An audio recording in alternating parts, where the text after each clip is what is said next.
mengalami bahagia. Negara yang paling nomor satu di dunia sekarang, rakyatnya mengatakan dia bahagia, adalah bangsa Indonesia. Pernyataan dari Presiden Prabowo tentu saja langsung menarik perhatian publik. Data yang dirujuk oleh Presiden ternyata berasal dari Global Fluorescence Study. Penelitian ini melibatkan lebih dari 200.000 responden di 22 negara antara tahun 2022 hingga 2023 lalu. Hasilnya, Indonesia berada pada peringkat teratas sebagai negara paling sejahtera, mengalahkan negara maju seperti Amerika Serikat, bahkan Swedia. Ternyata peringkat ini didapat dari hasil mengukur makna hidup, hubungan sosial, kesehatan mental, hingga rasa syukur dari responden terpilih. Hasilnya, Indonesia lebih unggul dari negara lain bukan karena barisan saldo pada rekening warganya, melainkan karena rasa kekeluargaan yang tinggi, kebersamaan, serta gotong royong. Studi menunjukkan bahwa warga negara dengan ekonomi kuat belum tentu merasa sejahtera dan damai dalam kehidupan mereka. Sebaliknya, negara dengan ekonomi berkembang justru bisa merasakan hidup lebih bermakna. Studi oleh Universitas Harvard dan Gallup ini menunjukkan bahwa kualitas hidup ternyata tidak melulu tentang angka dan materi. Indonesia menduduki peringkat pertama sebagai negara paling sejahtera di dunia karena dinilai memiliki kebersamaan dan rasa syukur yang tidak terbatas. Tim Liputan iNews melaporkan. Presiden Prabowo Subianto kembali menggelar retret Kabinet Merah Putih di Hambalang, Bogor, Jawa Barat. Retret akan dihadiri seluruh menteri, wakil menteri, dan anggota Kabinet Merah Putih. Ya, hari ini Presiden Prabowo kembali menggelar retret Kabinet Merah Putih Jilid 2 di kediaman pribadinya di Hambalang, Bogor, Jawa Barat. Retret dihadiri seluruh peserta yang terdiri dari menteri dan wakil menteri, kepala lembaga, penasihat presiden, utusan khusus, dan staf khusus presiden. Dalam kegiatan tersebut, seluruh peserta diminta mengenakan dress code khusus.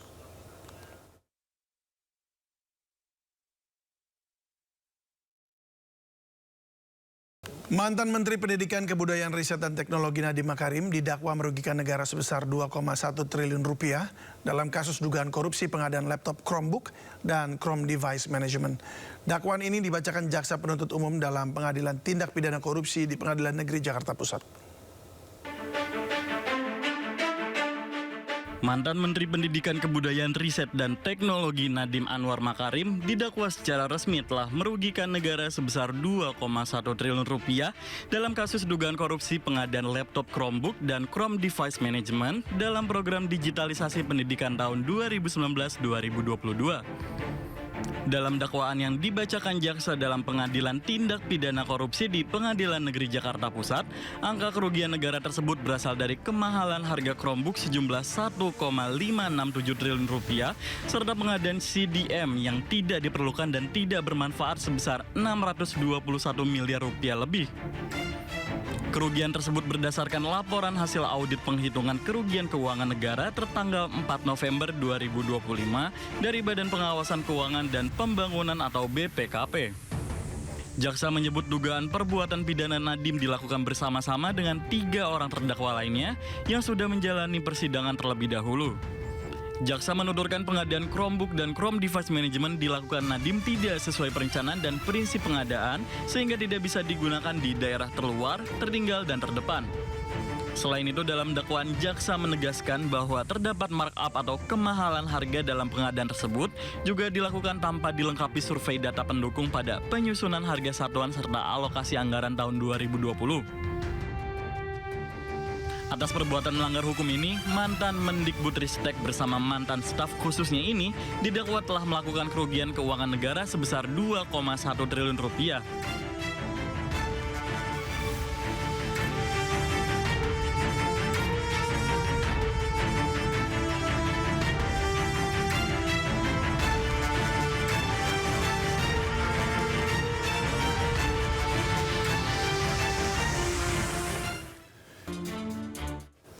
Pemirsa, hukum pidana kerja sosial mulai berlaku sejak 2 Januari 2026.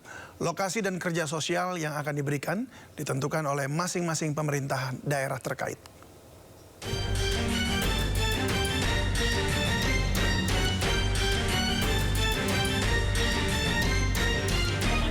Menteri Imigrasi dan Pemasyarakatan Agus Andrianto menyatakan hukuman pidana kerja sosial akan mulai diterapkan setelah KUHP dan KUHAP resmi berlaku pada 2 Januari 2026. Ia menyampaikan seluruh kepala lembaga pemasyarakatan dan kepala rumah tahanan telah menaikkan sejumlah kerjasama dengan pemerintah daerah terkait penerapan sanksi kerja sosial tersebut.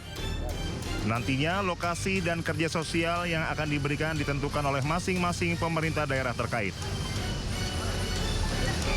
Nanti kita tunggu berlakunya KUHP baru 2 Januari. Nanti hasil koordinasi para kalapas Karutan dengan pemerintah daerah ini sudah membuat beberapa alternatif dan tempat dan jenis pekerjaan yang dikerjakan. Ke Mahkamah Agung sudah bersurat ya Pak? Sudah. Tadi sudah sampaikan. Sementara Ketua Kamar Pidana Mahkamah Agung Prim Haryadi membenarkan jika Kejaksaan Agung mengusulkan agar hakim hanya memutus durasi pidana sosial. Adapun soal jenis pidana kerja sosial dan tempat melakukannya ditentukan jaksa eksekutor.